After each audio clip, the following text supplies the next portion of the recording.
nabanggit nyo 2 beses. I'd like just to remind you before I pose this question. Kasi sinabi nyo kanina, if I go to hell, so be it.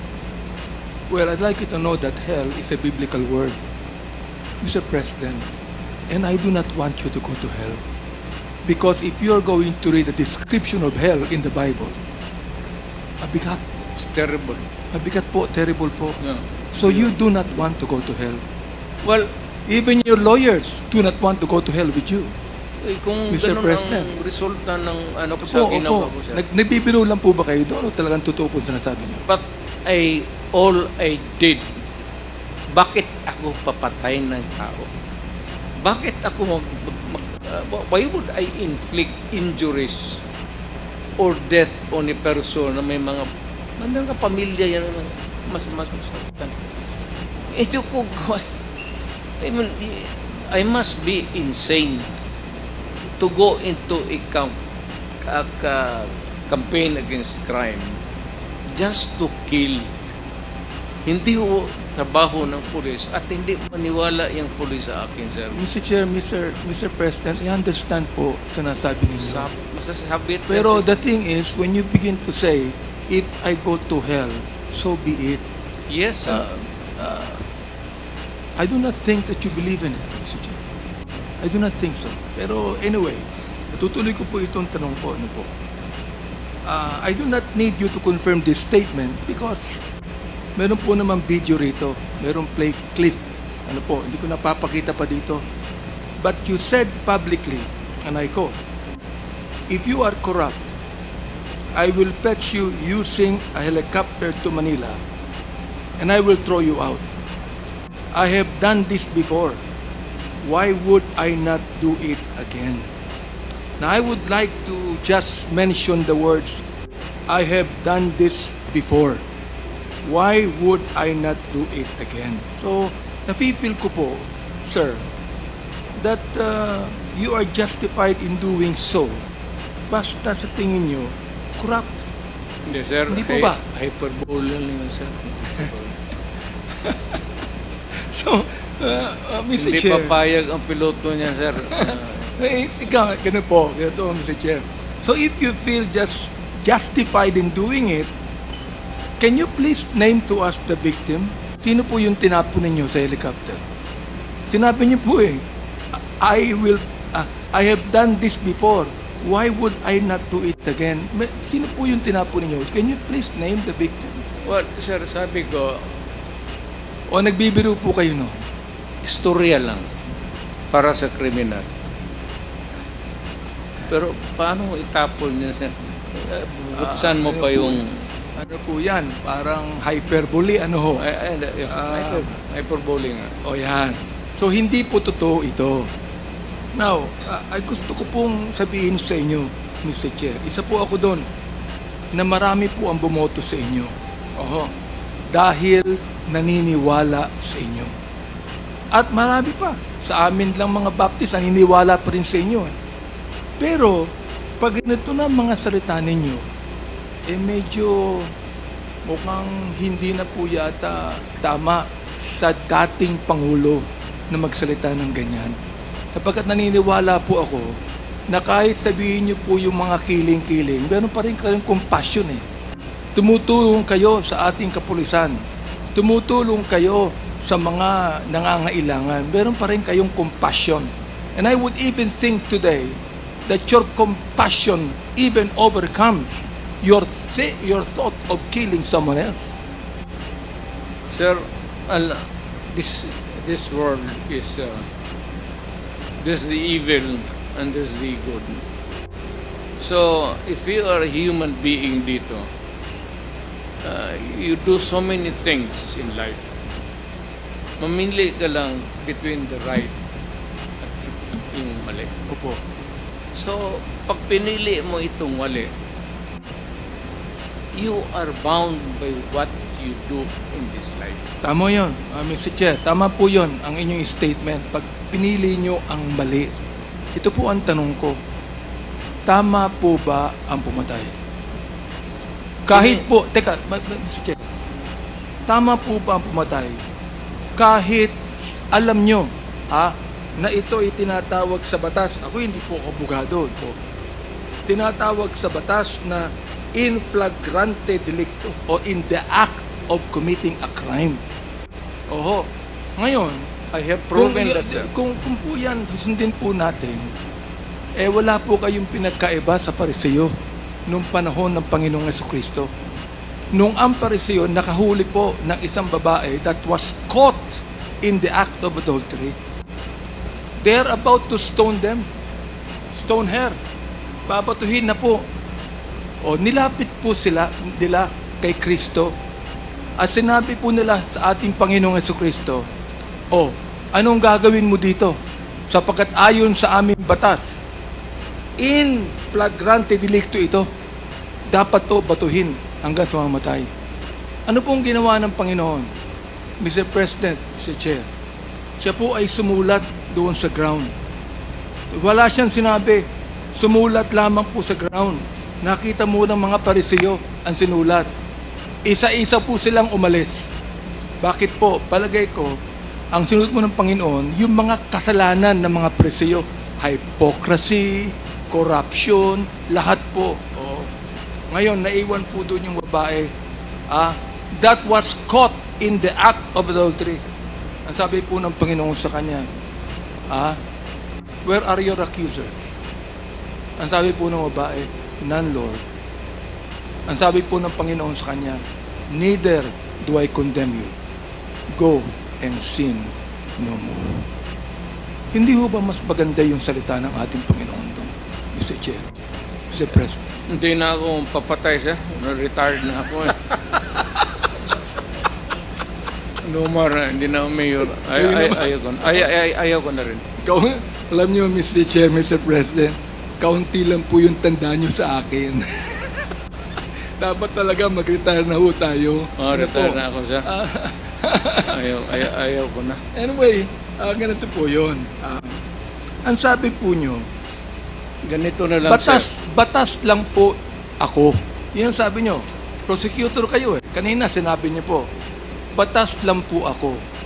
Ano pong batas? Yan po ba yung batas ni Mayor President Duterte o batas po ng Pilipinas? Sir,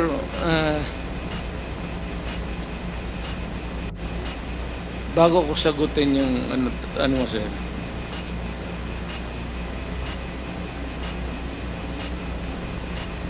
kung may kasalanan man ako, ayaw kong pumunta ng impyerno. Salamat po. Pastor ko man, sir, tulungan Pero, mo na lang ako. Mr. Chair, hindi po ito confessional. Ano po? Ito po ay quadcom hearing. Pagdasal, well, of course, you have a dual,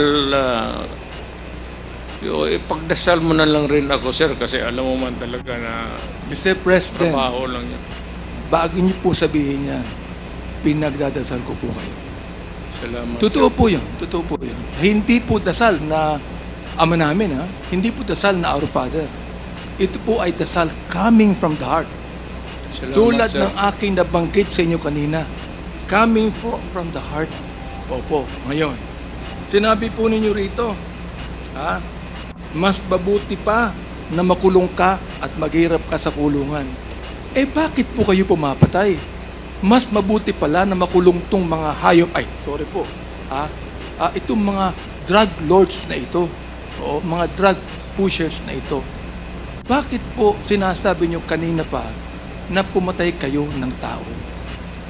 Sana pinakulong lamang po ninyo. Ano po, Mr. Chair? The records of the police will bear me out. Few instances, sir, pero karamihan yan, may hawak talaga ng nang i-confront ko yung mga yan, sila, with the police, of course, kasama ko. Okay, yung sinabi ng kidnapper. So, 3 of them, nasasakyan sila, sir, may carbine. Ako naman, ang hawak ko 45. Yung dalawang pulis na, 3 lang kami. They kidnap a girl. Alam ng kinidnap nila, dinala nila sa Cotabato. For 1 month, detained her, and repeatedly raped her, 7 of them, and finally went back to Davao City. Tapos sinauli nila yung naghingi sila ng ransom money. Opo. Umakyat sila sa bahay, sir, kumain. Totoo ito, it's on record. Kumain pa sila sa bahay ng babae bago pala akong mayor nito. Tapos, pagbaba nila, dala-dala nila yung ransom money. Nandoon na ako sa labas. So, pag hindi ko na sila sinita. Hindi na rin, yun na. Diretso. May kasama kayong pulis. Kapag kasama ko, polis, pero yung usually, dalawa lang yun, sir, yung... Mr. Chair, naintindihan ko po yun. Siguro, kahit ako, baka gawin ko yun eh. Pero ito po, kasi ayon po sa batas, Mr. Chair. Sinita mo, bubunot talaga yan. Ayon po sa batas, Mr. Chair, kayo po nakakaalam ng batas. Meron po bang authority ang isang public official na bumaril? O yung pong pulis lamang ang dapat bumaril? Anybody, any person who is a victim, pulled up ka, may baril ka, lumaban ka, ano po sa self-defense? Any person has the right to defend Himself. his physical being, and his property. Pero ito pong kwento nyo kanina, Mr. Chair, hindi naman nyo dinidepensa ng sarili nyo eh. Hindi naman kayo ang ni-rape eh. Oo, ito po ito. Binaril nyo bigla. Binaril nyo bigla sapagkat alam nyo gumagawa ng krimen. Naunawaan ko po yun. Kahit ako, baka gawin ko eh. Pero ang gusto ko lang po malaman, ayon sa batas, hindi naman nyo dinidepensa ng sarili nyo. Meron po ba kayong karapatang bumaril sa isang kriminal na hindi naman kayo ang target, kundi iba? Kung walang nakatingin, sir, barilin mo na. At ako nang mismo I will appear as your defense counsel. Ito po. Marunong ako dyan, sir. Tagal Ito po akong fiscal. Mr. Chair, hyperbole pa po to. Sinabi po nyo nung kayo ay mayor ng Davao, that you would patrol the streets in your big bike looking for trouble. Sabi nyo. Yeah. Talagang naghahanap kayo na enkwentro. Walang para makapatay. Yun po ba yun? Hindi sa innocent, sir. Oo. Mga kriminal, bakit ang magawak? Mayor ka dapat maghanap ka ng away. Hindi po to hyperbole. Totoo po ito. Kasi looking for trouble eh. Kayo po ay nagbabike looking for trouble. Yes, sir. Oo. Mukhang mali po yata yung ganong salitang looking for trouble, di ba? Siguro mas maganda kung looking for criminals. Tama ho ba? Looking for criminals. So yun ang mas maganda salita. Para magamit ko yung baril ko, sir. Alam nyo, Mr. Chair, Mr. President, hindi po ako masyadong pushy sa mga tanong ko. Sapagkat malaki pa rin po ang paggalang ko sa inyo. Salamat, sir. Totoo po yun. Oo. Pero ito tingnan nyo, Mr. Chair, Mr. President, ang sabi po ninyo, I would never allow innocent Filipinos to be killed. Sabi niyo kanina, di ba? I would never allow innocent Filipinos to be killed. But then, you said at one time, Hitler massacred 3 million Jews. Let me correct you, Mr. President. Hitler massacred 6 million Jews. Yan. I stand corrected, sir. There are 3 million, sabi nyo, there are 3 million drug addicts. Hindi po drug lords, Hindi po drug pushers. Drug addicts, there are. I'd be happy to slaughter them. Drug addicts, Mr. Chair, Mr. President. Pwede nyo pang sabihin sa akin ngayon, nung sinabi nyo, I would never allow innocent Filipinos to be killed. Siguro gusto niyong palitan po ito ng drug lords and drug pushers. Yes, sir. Pakipalitan po niyo ngayon. Drug lords and Ayun drug po. pushers. Sir. Therefore, nagkamali po kayo nung sinabi niyong drug addict. Tama ka, sir. Salamat I po. stand corrected. Salamat po sa inyong pagtanggap po dito. Kasi gusto ko pong malaman ang inyo pong pananaw po dito eh. Oo, sir. Opo. Tama Ayan. ka, sir. Tama ka, sir. Ayan. Ngayon, ito po. During the Senate hearing, last 28 October 2024, inadmit nyo rin po giving orders to kill criminals. Ito po ang sabi nyo, I can make the confession now if you want. Talagang niyayari ko. Pero wag naman yung mga pulis, kawawa naman sir. Meron akong death squad pero hindi ang mga pulis. Sila din yung mga gangster. Yung isang gangster uutusan ko. Patayin mo yan. Pag hindi mo patayin yan, patayin kita ngayon. Ngayon, ito po ang tanong. Sabi nyo, galit kayo sa kriminal. Hindi po ba? Ba't kayo gumagamit ng gangster? Hindi po ba kriminal din yung gangster? Yes, sir. Pagkatapos niya patayin yung gangster, patayin ko siya. Patayin nyo rin. Ganun po. Oo. Dapat po, pumatay muna siya bago nyo patayin. Tapos kung utosang patayin, patayin ko siya. Nasa batas po ba yun? Patas lang. Nasa batas po ba yun? Wala. Ikaw ay prosecutor, nasa batas po ba yun? Wala. So therefore, bilang prosecutor, hindi nyo ginagawa ang sabi ng Hindi. batas. When I was mayor, Tutor po ako in toto. Talagang, yes, I am bound by the rules. Yes. When I was mayor, I was trying to maintain law and order. But Mr. Chair, Mr. President, when you became mayor, you are no longer a prosecutor. You are now a public official, Mr. President. And therefore, you must uphold the law of the land. Because we do not have a personal policy here. Our policy is a lawful policy. We must always, naniniwala po kayo dyan, correct me if I'm wrong, we must always uphold the Constitution. Hindi po ba? yes, sir. Ayan. Alam mo, ano pong pagkakaiba nyo si Vigilantes, for example? Ano pong pagkakaiba nyo si Vigilante? Na pumapatay po ng drug addict na nalalaban din. Well, Ayan, sir, sige po, pakipaliwanag po sa amin. may classification niya, sir. Hindi ka basta-basta pumatay ng drug addict. Yeah. You kill drug lords Yes, yes. and the purveyors of drugs. Aha. What you just kill addict, sir?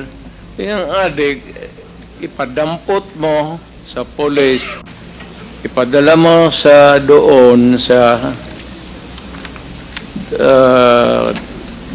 the rehabilitation center. Sa totoo lang po. Alamin mo ang nanay, tatay na doon mo deliver yung bata.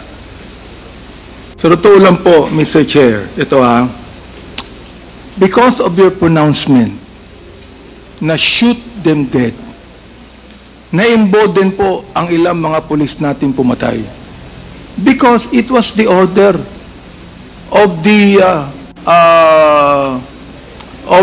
President himself, who is actually the Commander-in-Chief of the Philippine National Police. So therefore, Mr. Chair, Mr. President, when you said, shoot them dead, it emboldened some of the policemen to kill. Am I right, Mr. Chair? I am saying it again. You say it them again. All right. Yes, sir. Therefore, Hanggang ngayon. your policy of shooting them dead and the policy of the policemen in killing them is different, because you said in the Senate that it is the policeman that should be accountable for this, not me, because this is just a policy. But Mr. Chair, Mr. President, because of that policy, some of those policemen killed. In fact, Mr. Chair, nung kami po ay nagkaroon ng unang hearing dito ng Committee on Human Rights. Meron po kaming inibitahan na 4 na mga PO4, SPO4 lang po ito. Mga talagang ano po, non-commissioned officer.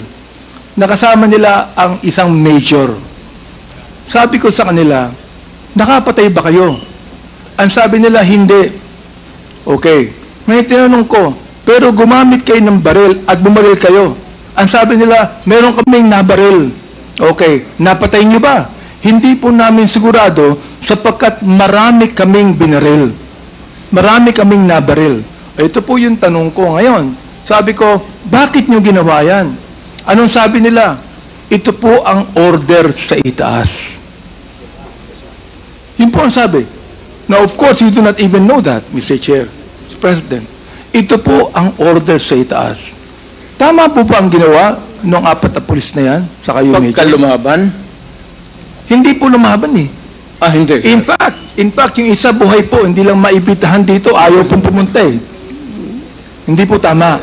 That's about the only time that a policeman can legally kill another human being is when he is confronting a criminal and is armed, and it must be commensurate doon sa baril for baril. Oh, ito po. Kung batuta lang ang hawak mo, barilin mo na lang sa leeg or barilin mo yung paa. Mr. Chair, Mr. President, ito po.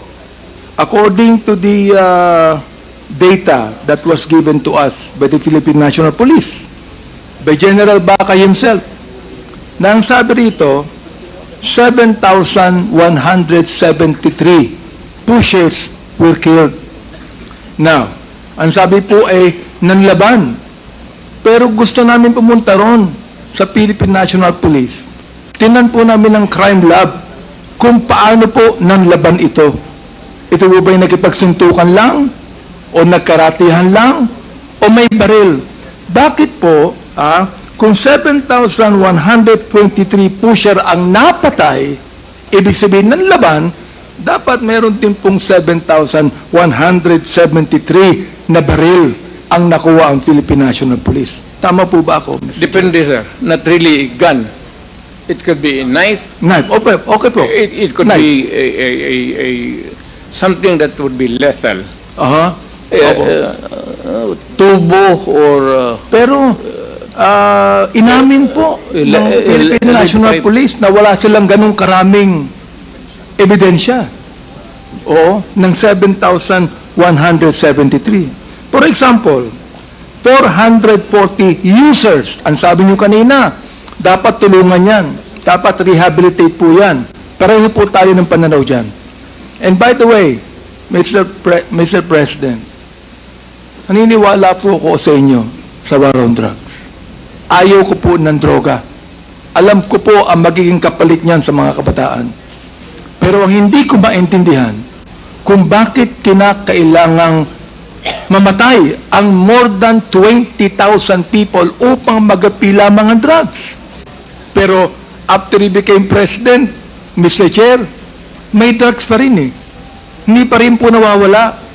Ako'y nagpapasalamat because in your time as president, wala na po yung manufacturing ng shabu sa Pilipinas. Naipasara nyo lahat yan. Ano pong pumalit, Mr. President? Smuggled drugs galing sa China. Lahat po ng mga drugs na yun nagpupunta sa Pilipinas ay smuggled galing sa China o galing kung saan-saan, Mr. President.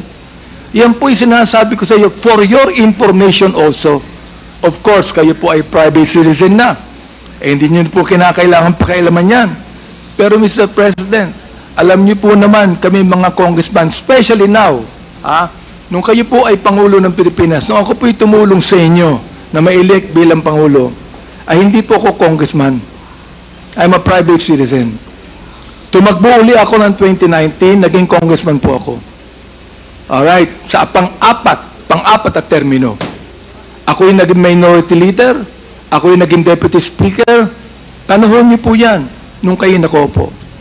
Ngayon ako po'y tinalaga bilang chairman ng Committee on Human Rights.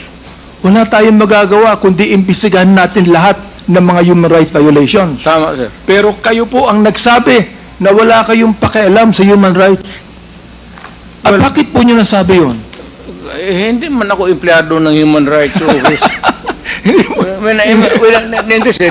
I'm not trying to be funny. Wala akong pakialam sa human rights. Wala naman ako, hindi ako sa Kongreso, hindi ako member ng whatever. Wala ako, malayo ako sa human rights. So, Mr. wala Chair, akong pakialam. Pwede ko pang sabihin sa inyo na mali kayo. Bakit? Kayo ang Pangulo ng Pilipinas. Meron kayong pakialam sa human rights. Mali kayo ron. Tama ho ba ako? Meron kayong pakialam sa human rights. Hindi lang kami, kundi ang Pangulo ng Pilipinas, merong pakialam sa human rights yan. Oo.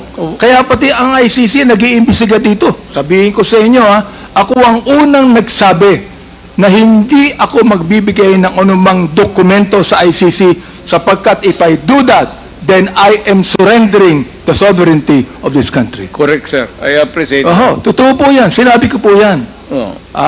Sabi ko, kung gusto nila Believe ako mag-imbestiga, they do it on their own. But not use us in the committee. Opo. Ang kinakalungkot ko lang po, Mr. President,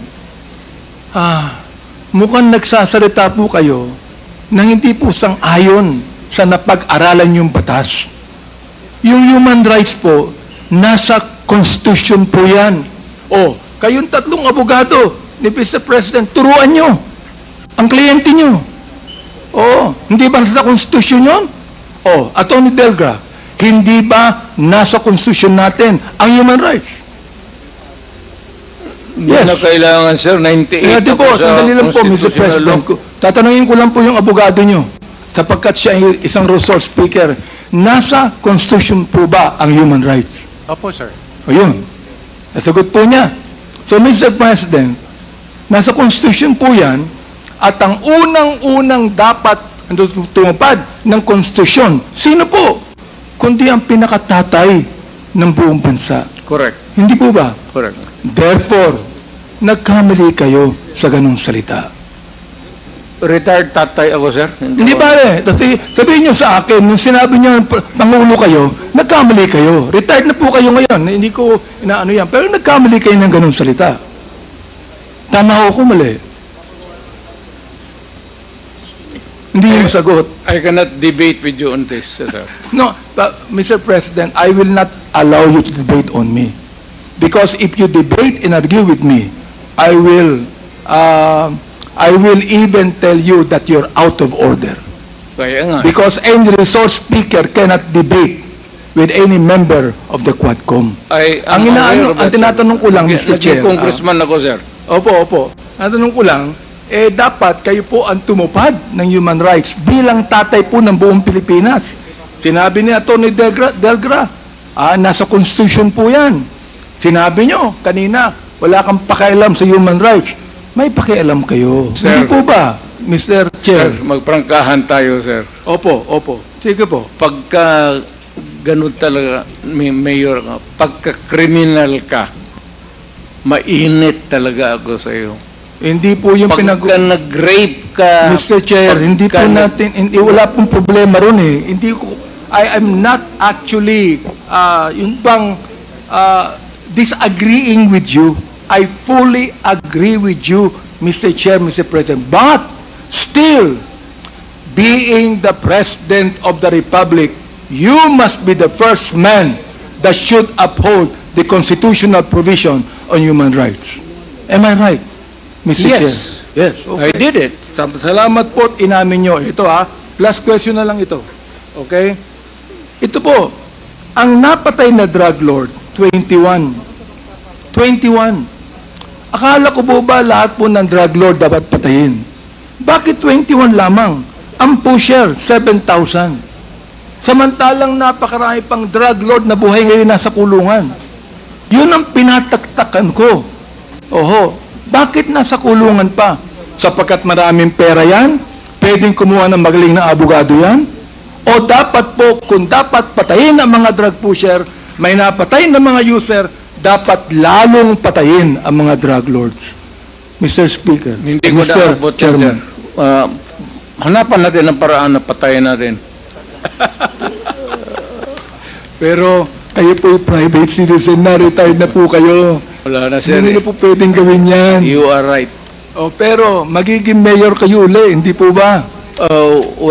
Kung ang circumstances would call for it, sir.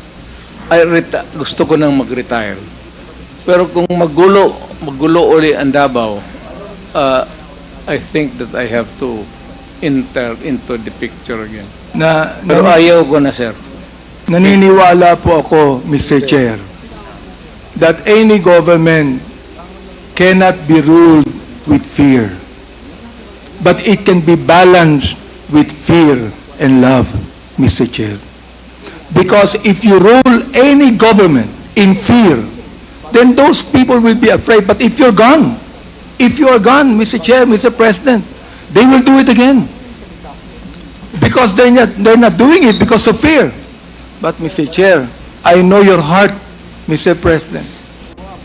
You have loved so many women. Sir, You are bound to love. Marami nakikinig silang lahat. Sir, bakit mo to? You are bound to love. And therefore, sana po, kapag kayo maging mayor uli, nakita niyo na po yung pagkakamali ninyo na inamin niyo rito, sana po may pagbabago na sa Davao. Bakit naniniwala po ako na kapag ang ating nirule sa Davao ay yung pagiging makajos, pagiging matapat, pagiging honest, ay naniniwala po ako, magiging maganda po ang Davao Sa City. lahat na bagay, sir, hindi mo ako, you cannot question that. Sa dedication ko lang sa trabaho ko, on any other matter, sir, honesty, everything. Salamat po. Isang question na lang. Sabi nyo kanina, nung kine-question kayo tungkol sa reward system, sabi nyo, hindi ako nagbibigay ng reward para patayin. Hindi po yun eh. Oo. Nagbibigay kayo ng reward nung napatay na. Hindi po para patayin. Iba po yung reward na para patayin, iba rin po yung reward nang nakapatay na siya. Tama mo ba ako? Bawal yan, sir. Kung, Ayun. Kasi binibili mo yung buhay ng tao. Salamat po. Yun ang pagkakaiba, Even Mr. Chair. without the laws, that would be a violation of Diyos. Yung pagkakaiba, Mr. Chair, ang pagkakaiba ng reward system para patayin mo siya at yung reward system sapagkat nagbigay ka ng babuya sa isang tao, nakapatay na po siya eh, ng drug lord. Nag-ano po yan eh, nanlaban po yan eh. Oo.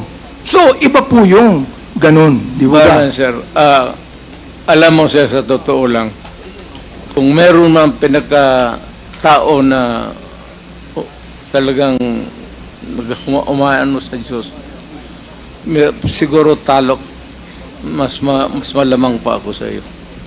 Ang trust and faith ko sa God, kaya maybe that brought me to the presidency despite of the variance interpretation ng ano. But overall, the Filipino people would not have elected a son of a bitch. Talagang ano ako, sir. By the rules ako. Salamat Paskinan nung po, fiscal Mr. ako. Chair. By the rules ako. Salamat po, Mr. Kindly Chair. wrap up, Congressman Abante. Nagbago ang pananaw ninyo sa Quadcom. Sapagkat nung sumulat si Atty. Degra sa amin na hindi kayo makaka-attend sapagkat wala kayong tiwala sa Quadcom, ang ibig sabihin po niyan, kayo ay nagpunta ngayon sapagkat may tiwala na po kayo sa amin. Maraming salamat po sa inyo. Sabi kasi ni ano, sir, na ipakontempt ako. So, siya, sir, Are you done, Congressman Abante? Yes, Mr. Chair, maraming salamat po. Okay, maraming salamat din po.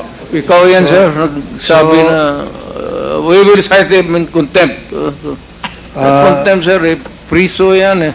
Mr. Chairman, The next to interpolate, yes, Congressman Paduano. the former president is not yet recognized in telling this committee and me to cite you in contempt. I never cited you in contempt. But, believe you me, I will not hesitate to cite it in contempt if you violate these proceedings. The internal rules, I will invoke Section 11, and your former congressman, and you know that. I never cited you in contempt, Mr. President. Well, in fact, I just raised a point of order. Kaya sir, takot ako sa iyo. Hindi. Thank you. Hindi ka dapat matakot for as long as you follow the rules of this ako, sir. committee and you respect the members of this committee. I will Thank you, Mr. Chairman. behave, sir, because of you. Thank you, Congressman Paduano. The next to interpolate is Congresswoman Franz Castro. You have 10 minutes.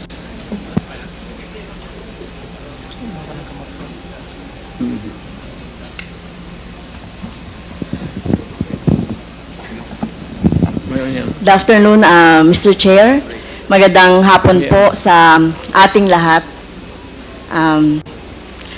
Maraming salamat at dumalo si Mr. Duterte dito sa meeting natin sa Quadcom. No?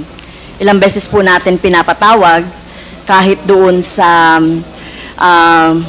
Committee on Human Rights ay hindi po dumating. So, yung unang tanong ko po, Mr. Chair, ito pong war on drugs, nung panahon po ni Mr. Duterte, sa tingin po ba ng ating resource person, Mr. Chair, may na-accomplish po itong war on drugs? I had to do it because it was demanded of the time. And whether you believe it or not, whether you have the statistics different from ours, the government, it has gone a long way to protect the people, especially the children. Successful po. Successful po ba ang war on drugs ninyo, Mr. Chair? Successful, ma'am. So, how do you measure po yung success nung war on drugs? Well, because there is minimize yung drugs.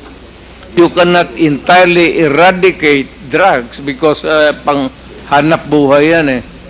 Until now, you cannot kill everyone na alam mo o hindi mo alam. It's a commercial thing that is of value. And people, yung walang trabaho, walang hanap buhay, papasok talaga dyan, lalo na if they are criminally inclined to do it. So, sabi nyo na-eradicate ninyo, Mr. Chair, Mr. Duterte, yung problema sa war on drugs nung panahon ninyo. And then, you cannot Hindi. eradicate. No Okay. country in this planet, even the United States, it's more of a problem to them than us. Hindi mo ma-eradicate, ma'am. Hanap buhay yan. Okay, pero sinabi niyo po kanina, Mr. Chair, sinabi niyo po kanina na success. So how do you measure success? Yun po bang ipinasa ninyo sa Supreme Court na more than 20,000 na namatay sa panahon ninyo?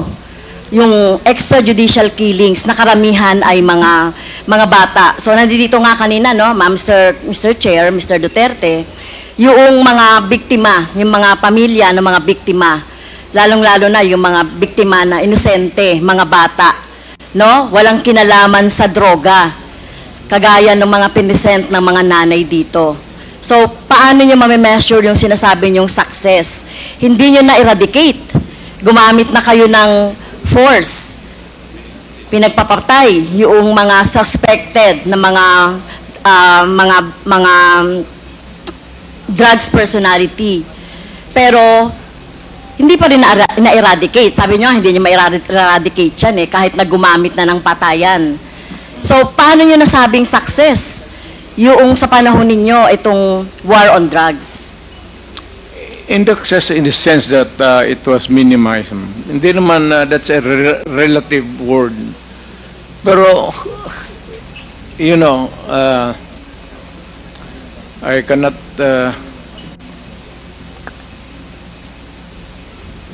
Minimize, Mr. Basta Chair. ginawa ko yung dapat kong gawin sa panahon ko, ma'am.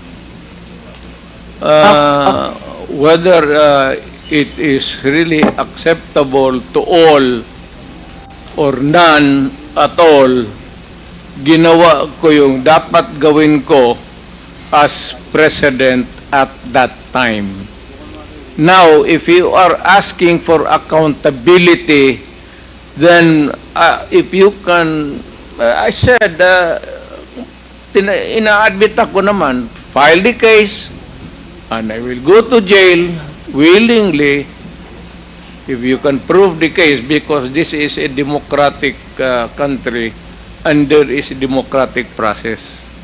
Even for criminals and even for a president or mayor who committed a wrong in the campaign against the drug menace of this country.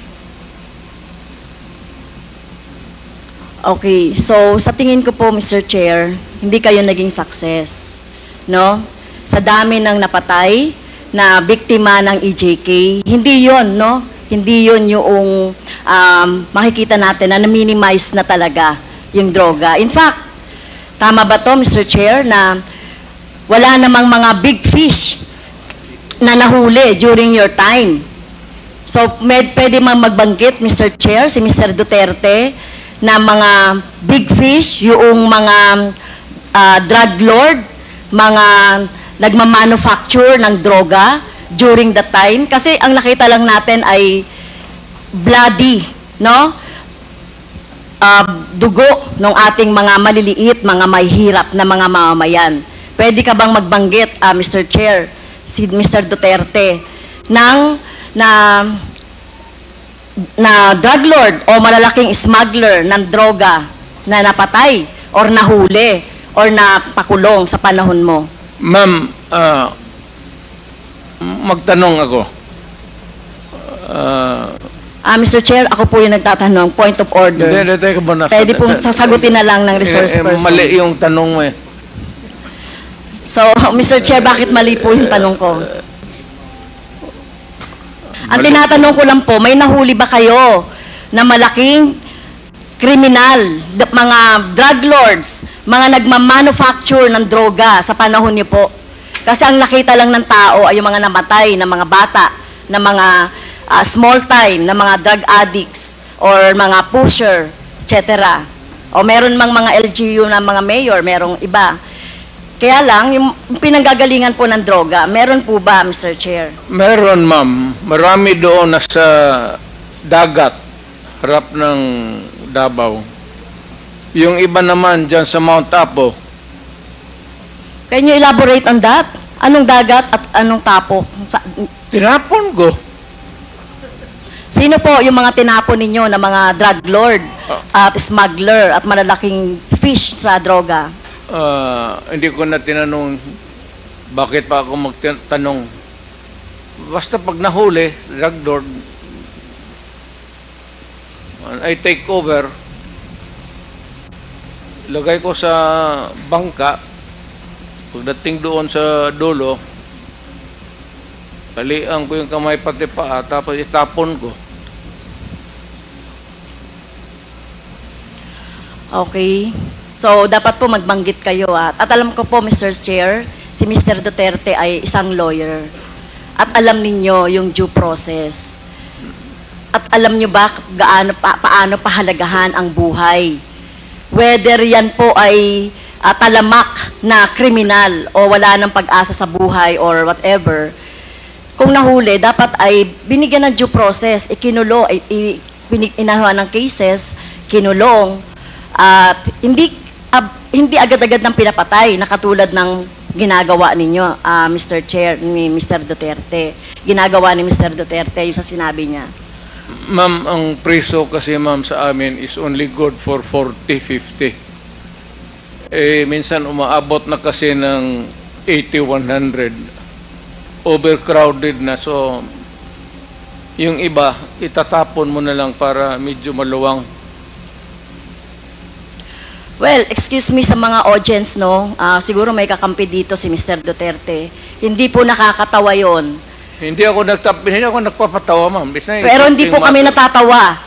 Mr. Chair, wag mong gawing katatawanan But hindi ang na. hearing na ito. Eh, sinasabi ko sa iyo. Well, naging presidente ka, Mr. Chair. Correct. Pero dapat alam niyo po yung due process at pagpapahalaga sa buhay. Hindi yung ganyan. Sino bang may kasalanan? Bakit po congested ang ating mga kulungan? 'Di ba? Bakit po sinasabi ninyo hanap buhay ng ibang mga tao yung droga? 'Di ba dapat obligasyon ng pamahalaan na i-provide ng pagkakataon, oportunidad para sa employment ang mga tao para hindi po na ano sa droga na katulad ng sinasabi ninyo, no, mga dahilan. Pero ito po, no, wag niyo pong gawing katatawanan. Kung totoo po yung sinasabi niyo, name names. Sino po yung tinapon niyo sa sa dagat? Nakita pa po ba yan ng kamag-anak niya? Ito katulad po ng mga biktima ng ating droga, ng biktima ng EJK dito. Wala man, Davao man ako assign, ma'am. Hindi po, Hindi ito man katulad dito? nito, katulad niyan. Sinabi po Mr. Chair ng ating ni Mr. Duterte na pag may nahuli siya na sangkot sa droga o malalaking fish, tinatapon niya. So ganun na po ba ka-cheap? O wala kayong pagpapahalaga sa buhay ng tao? Kaya sa panahon ninyo ng war on drugs, no wonder 30,000 or less ang namatay sa panahon ninyo. Sa halip na gawin ninyo ay i-rehabilitate, bigyan ng trabaho, pero ang ginawa ninyo sa mga pulis, utusang patayin ang mga biktima ng droga. Tama po ba yun, Mr. Wala Chair? kasi akong trabaho maibigay sa kanila, ma'am, hanggang ngayon. It remains to be a problem. What you're mounting is still the same problem that we have had for all these years. Hanggang ngayon, nandiyan pa rin yung droga. Hindi yun matatapos. Hanap buhay nga. Pero hindi po siguro katulad nyo, no? At ito ay magsisilbing lesson, Mr. Chair, kay Mr. Duterte, no? At sa masusunod na mga mamumuno sa ating bayan. Hindi po solusyon ang pagpatay, no? Kung walang mga hanap buhay, bigyan ng hanap buhay. Pagsikapan, dito nga, di ba? Ginagawa nga natin ng buong makakaya natin para bigyan ng kahit papaano ay tulong yung ating mga mamamayan. So, hindi po ito dapat patayin. No? So, mukhang mali po yung line of thinking Hindi dapat, ma'am. Pero kung talagang, Mr. Duterte. if the situation calls for it, I will not hesitate. And the police should not hesitate. Especially facing a criminal who is also going to kill you pag hinuli mo. Dapat patayin mo talaga. At ayaw kong makita na buhayan kasi gamutin mo pa sa ospital, magastos pa ang gobyerno, tapos tapon mo doon sa prisuhan, pakakainin mo pa. Tapusin mo na. That is my philosophy. And I don't believe in you, Mr. If you do Mr. not Chair. like if you do not like my ideology, fine. That's mine. Bahala ka na sa buhay mo kung ano yun. Opo. At bahala na rin po yung yung hustisya, no, yung batas sa inyo po, whether dito sa bansa or sa ibang bansa po. Naging presidente Pero kung ako. ganyan po yung, Mr. Chair, kung ganyan ang line of thinking ni Mr. Duterte, na walang ganyan niya ituring ang mga mamamayan, na kapag hindi niya mabigyan ng hanap buhay, nagdroga yan, patayin na lang. So what kind of thinking of that, Mr. Chair? Right thinking. That's yours. Sa ano niyo yun? What can you think of? It's the right thinking. I don't believe in you. Well, Okay, next, Mr. I'm not Chair. asking you to believe in me. Okay, fine. Far from it. Fine, Mr. Chair. In same Senate hearing, Mr. Chair, Mr. Duterte said, encourage the criminals to fight. Encourage them to draw their guns. Yan ang instructions ko. And the only way na hindi kayo makulong, and to justify the killing is bigyan mo talaga ng panahon na lumaban. Okay? So, madalas po, Mr. Chair, no, nababanggit dito, self-defense ng mga pulis, yung ginagawa nilang pagbaril o pagpatay sa mga biktima ng or yung mga hinuhuli nila at pinapatay nila. So, as a lawyer, Mr. Chair, tanungin ko si Mr. Duterte, ano po ba yung elements of self-defense? When your life is placed in danger, whether as a civilian or a police, you have the right to defend. And if your life is in danger, kill the idiot in front of you, or you will die as an idiot. At yung kriminal, malayang but have the satisfaction of doing his thing. Okay. Yun po ba, as a lawyer, yun po yung inyong alam tungkol doon sa elements ng self-defense?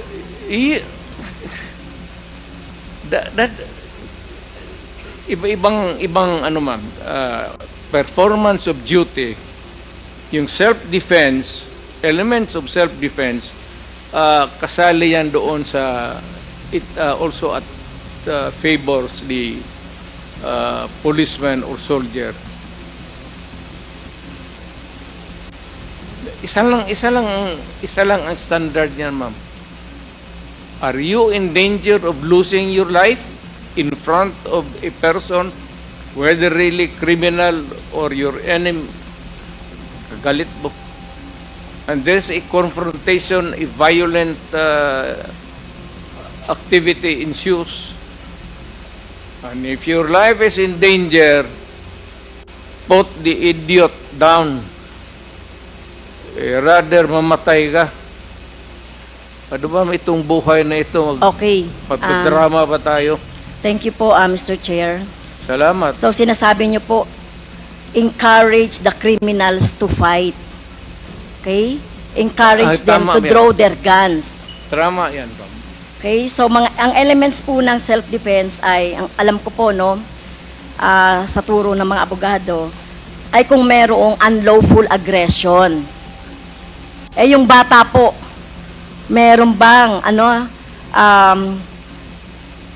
yung napatay na mga bata, yung mga napatay na mga, basta na lang nakursunadahan, etc. So, wala ditong elements of self-defense, no? Number 2, reasonable necessity of the means employed to prevent or repel. So, ang nangyari na po, pinatay na agad no? Pinatay na agad yung biktima. Pangatlo po, yung lack of sufficient provocation on the part of the person defending himself. Pero sinasabi dito, sufficient provocation. Mr. Chair, mismo nga sa presidente, dating presidente, si Mr. Duterte, sinabi mo na nga sa instructions mo doon sa inyong mga pulis, encourage the criminals to fight, palabanin. Okay?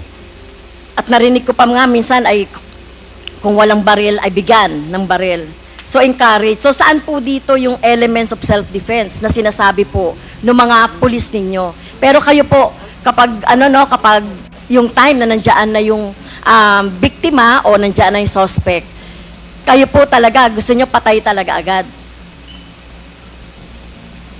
I mean, I do not mean to be discourteous, Mr. Chair.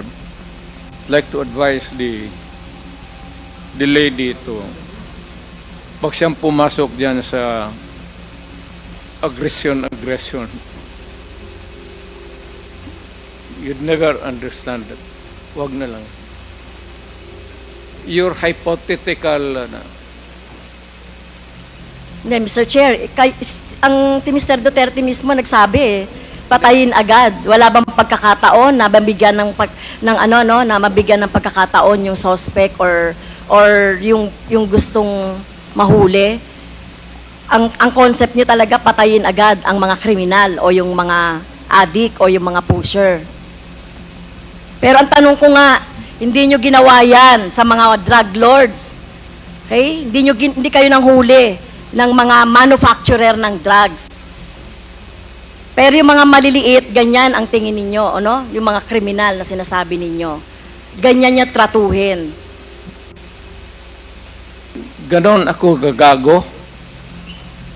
Excuse me, Tingin mo, point of order. ganon ako gagago? Point of order, Mr. Chair. Kanina sinabihan na natin na may rule na bawal gumamit ng manaswang salita or hindi magandang salita. I'm using a word, ganon, am I that stupid? English yan. Ang Tagalog niyan is ganon ako gagago.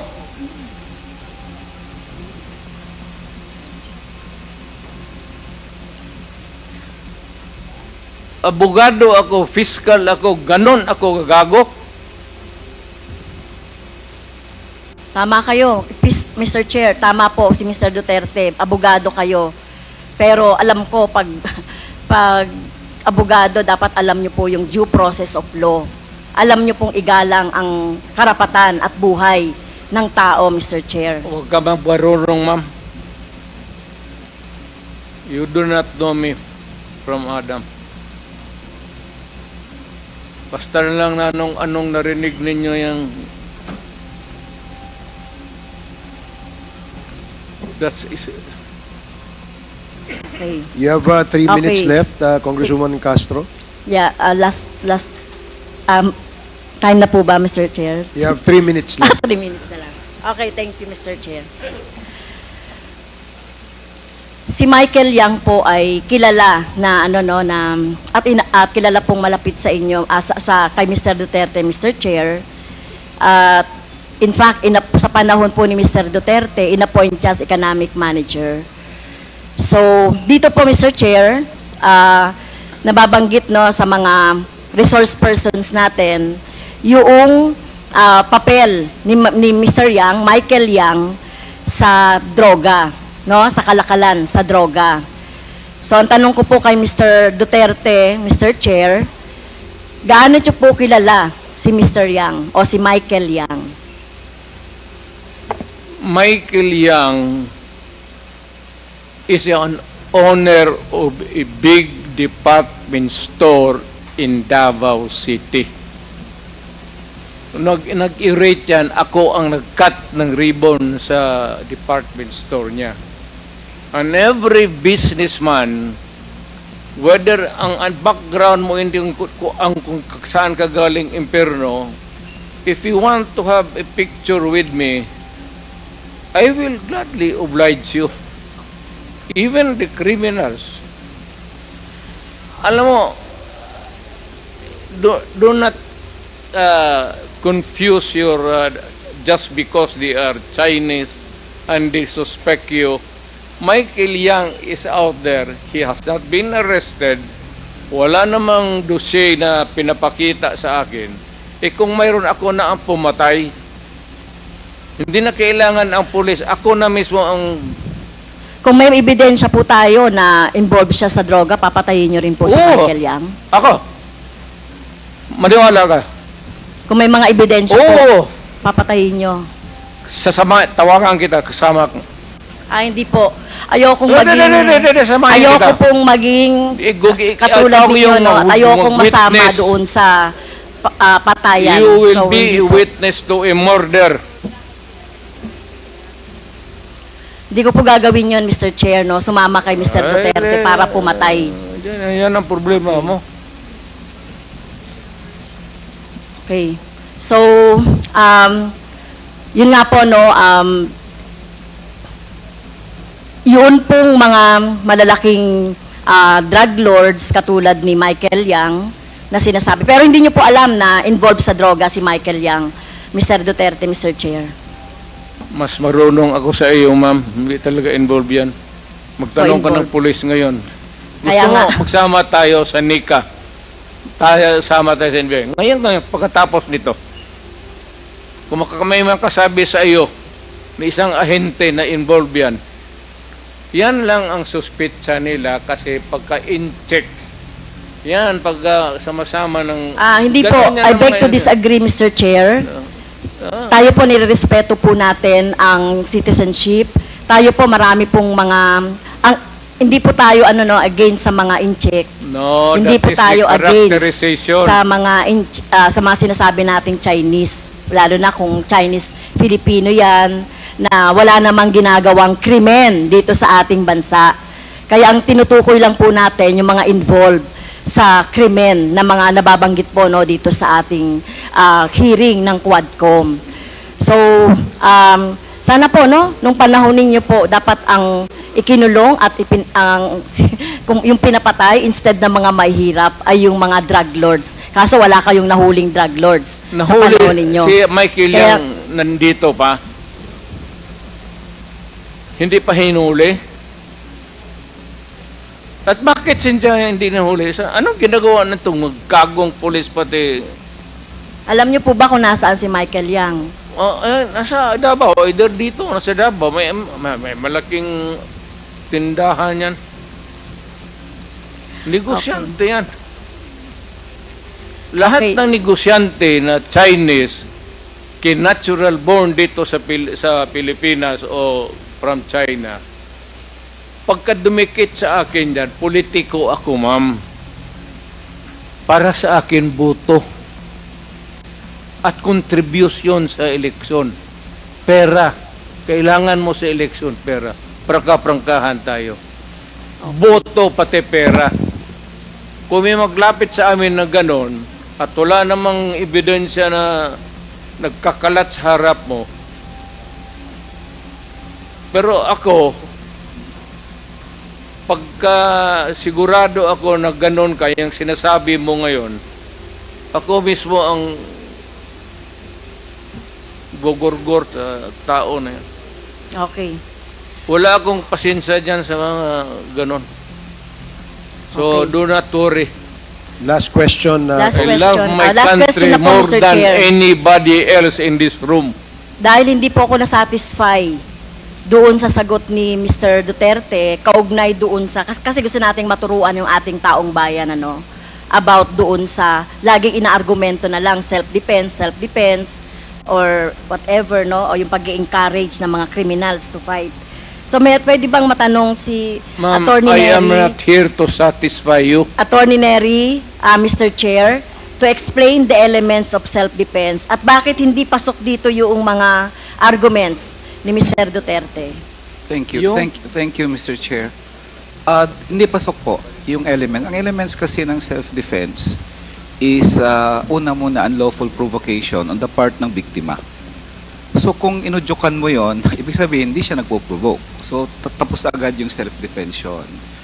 Yung nabanggit ni Presidente kanina na official duty, sa totoo lang, ang self-defense, whether official ka ng gobyerno o individual kang pribado, hindi yan requirement, hindi siya element. Kasi kahit wala kang official duty, pag ikaw may unlawful aggression ng isang tao, may karapatan ka mag-self-defense. Ang pangalawa, lack of sufficient provocation on the part of the police. Admission mismo ng Presidente na pinrovoke. So, hindi talaga papasok sa elements ng self-defense yung ginawa ng police. Ngayon, klaro ba sa mga statements ng dating presidente, yung kill, ina-admit niya naman yon. Yung pag-claim ng self-defense, afterthought na yon, tingin ko, Mr. Chair, kasi hindi naman yan binabanggit dati. Pangalawa, alam ng police yung self-defense. Parang may kausap kang command conference, tapos, oy, pag nanlaban, tirahin nyo ha. No, all the policemen knew about that. That's not the issue. Ang context ng issue, Mr. Chair, sa Quadcom hearing, and in fact sa Senate, yung issue talagang right in the minds of everybody is hindi nanlaban. Wala namang nagdedebate dito na pag ang police ba ititreten, may karapatan ba siyang manlaban? Walang ganong debate dito. Wala sa discourse yan sa buong bansa. Nobody is saying na nanlaban na, may karapatan ka ba na birahin o hindi. Everybody knows that. Pero ang issue dito na ina-avoid ng kapulisan for a long time at ng administrasyon ni President Duterte, yung issue ng hindi talaga nanlaban. And in fact, we have some photos, if the COMSEC can show it, to prove that point, Mr. Chair, na hindi nanlaban. So nagtaka ako sa mga ilang general nung unang panahon na palagi nilang sinasabi, kung tinitreaten ka, that was not the issue. I'd like to clarify it once for all. All these families, the victims, yung mga nanay na namatayan ng anak, namatayan ng asawa, namatayan ng tatay, ang sinasabi nila, lumuluhod na po. Nagmamakaawa na. So the issue na threat, hindi. Pero very frank naman ang dating presidente kanina, ina-admit niya naman na hindi naman nanlaban, di ba? So may na-admit siya, tinatapon na lang sa dagat. So all these things naman shows na the issue of self-defense is not really an issue here. So the answer of the president as to the elements of the crime of self-defense is not on point, to say the least. And in fact, parang magkakaproblema ngayon ang mga pulis sa RTC kung saan sila kinakasuhan because the element of self-defense was already taken away. Thank you, Mr. Chair. The issue was Thank you, not Mr. raised Chair. by me. I was just responding.